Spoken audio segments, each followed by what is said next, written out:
নমস্কার, কেমন আছেন সবাই? আশা করি আপনারা সবাই খুব ভালো আছেন। আমার আরেকটি নতুন ব্লগে আপনাদের স্বাগত।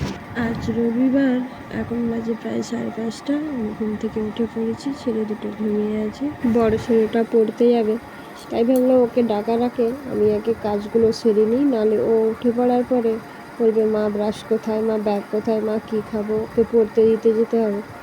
তাই ওকে একটু পরেই ডাকবো, তার আগে আমি কাজগুলো সেরে নিচ্ছি। যতই ভাবি রবিবার একটু দেরি করে ঘুম থেকে উঠবো, সেটা আর হচ্ছেই না। কারণ সকালে আমাদের ফুল গাঁথা থাকে, 7টার দিকে ফুল চলে আসে, তার জন্য তাড়াতাড়ি উঠে কাজকর্মগুলো সারতেই হয়। মা বাড়িতে থাকলে একটু সুবিধেই হয়, মা একটা করলো, আমি একটা করলাম, আর শেষ হয়ে যায়। কিন্তু মা ফুল তুলতে যায় বলে তাই সকালে সময় দিতে পারেনি, তাই কাজগুলো আমি সেরে নিই, মা পুজোর কাজটা করে।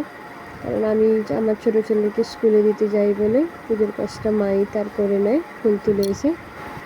ওপরটা ঝাঁটানো হয়ে গেছে, এখন চলে এসছি আমার নিচের ঘরে। কয়েকদিন ধরে বৃষ্টি হচ্ছে, জামা কাপড় শুকানোর জায়গা নেই, তাই মশারি স্ট্যান্ডে শুকোতে দিয়ে আমরা উপরে শুতে চলে গেছিলাম। এখন কিছু জামা কাপড় শুকনো হয়ে গেছে, তাই সেগুলোকে এক জায়গায় জড়ো করে রাখছি, পরে গোছাবো। তাই এখন বিছানাটা পরিষ্কার করে নিচ্ছি।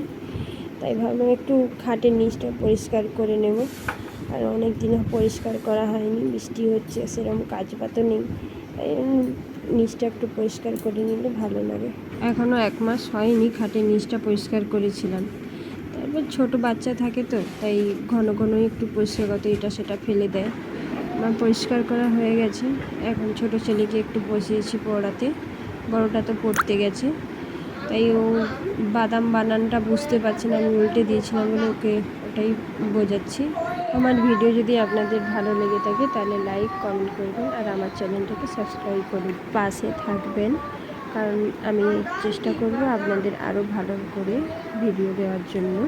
বৃষ্টির জন্য বেরোতে পারছি না বলে হাঁটা চলা হয় না, তাই এত কোমরে লাগছে, তাই নিয়ে ফুল গাঁথতে পারছি না, তাই কুলোর উপরে ফুল নিয়ে গাচ্ছি আর ছেলেকে পড়া দেখাচ্ছি বসে বসে।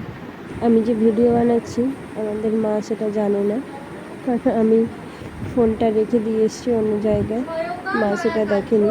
তাছাড়া আমার বাড়ির কেউই জানে না যে আমি ভিডিও বানাচ্ছি বলে, কারণ মানুষ সবাই সমানভাবে নেয় না, অনেক রকম নানানভাবে নেয়। এখন সন্ধে হয়ে গেছে, প্রায় সন্ধে হয়ে আসতে যায়। আমি এখন নারকেল ছাড়াতে বসে গেছি, কারণ আপনারা কারা কারা নাড়ু খেতে খুব পছন্দ করেন?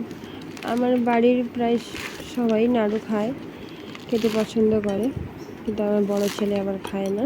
বৃষ্টির সময় এই দিনগুলো বেশ খুব ভালো লাগে, ঠান্ডা ওয়েদারে কখনো নাড়ু, কখনো পিঠে, কখনো পুরি, এইসব জিনিসগুলো খাওয়া দাওয়া হয়, খুব আনন্দও হয় আমাদের বাড়িতে। আমাদের ছোটো বাচ্চা, আমার জায়ের মেয়ে, আমার ছোটো ছেলে খুব পছন্দ করে, ওদের খুব ভালো লাগে। তাই আমার বড় ছেলে যখন ছোট ছিল এগুলোও খুব পছন্দ করতো, কিন্তু এখন একটু বড় হয়ে গেছে তো, এখন আর কোনো মিষ্টি জিনিসই তার পছন্দ হয় না। এদিকে এখন নারকেলে গুড় দেওয়া হয়ে গেছে, আমার শাশুড়ি দিচ্ছে, ছাই মেরে নিচ্ছি, তারপর নাড়ু তৈরি করতে যাব।